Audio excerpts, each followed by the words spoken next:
ఈసారి IPL league దశలోనే ఉత్కంఠగా మారింది. రోజు రోజుకి పాయింట్స్ టేబుల్ మారిపోతుంది. నిన్నటి వరకు టేబుల్ టాప్లో ఉన్న ఢిల్లీ క్యాపిటల్స్ ఒక్కసారిగా 4వ స్థానానికి పడిపోయింది. తాజాగా తమ సొంత మైదానంలో కేకేఆర్పై ఓడింది. టాస్ ఓడి మొదట బ్యాటింగ్ చేసిన కోల్కతా నైట్ రైడర్స్ నిర్ణీత 20 ఓవర్లలో 9 వికెట్లకు 204 పరుగులు చేసింది.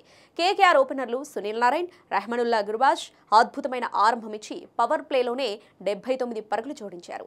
నారాయణ్ 39 పరుగులు చేయగా గుర్బాజ్ 26 పరుగులు చేశాడు. ఆ తర్వాత రఘువంశీ, రింకు సింగ్, అజింక్య రహానే ధాటిగా ఆడటంతో స్కోర్ బోర్డ్ 200కు చేరింది.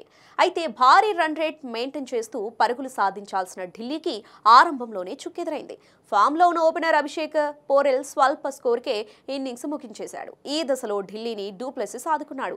62 పరుగులతో ఢిల్లీ స్కోర్ బోర్డులో తన వంతు పాత్ర పోషించాడు. అయితే కీలక మ్యాచ్లో కేఎల్ రాహుల్ కూడా చేతులెత్తేయడంతో ఢిల్లీపై మరింత భారం పడింది.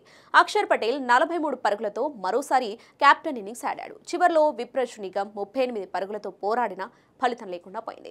అయితే మ్యాచ్ అనంతరం ఆటగాళ్లంతా ఒక చోటికి చేరగా కుల్దీప్ యాదవ్ చేసిన పనికి రింకు సింగ్కు కోపం కట్టలు తెంచుకుంది.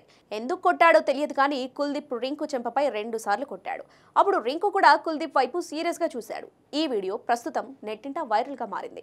ఫ్యాన్స్ కూడా కుల్దీప్ బిహేవియర్ పై మండిపడుతున్నారు. 3 ఓవర్లు వేసి 27 పరుగులు ఇచ్చి ఒక వికెట్ కూడా పడగొట్టలేదంటూ కుల్దీప్ ని టార్గెట్ చేస్తున్నారు. మిగతా మ్యాచ్ లో కుల్దీప్ ని బ్యాన్ చేయండి అంటూ నెటిజన్స్ ఆగ్రహం వ్యక్తం చేస్తున్నారు. మరోవైపు ఈ మ్యాచ్ లో రింకు సింగ్ 3 4లు 1 6 సహాయంతో 36 పరుగులతో రాణించాడు.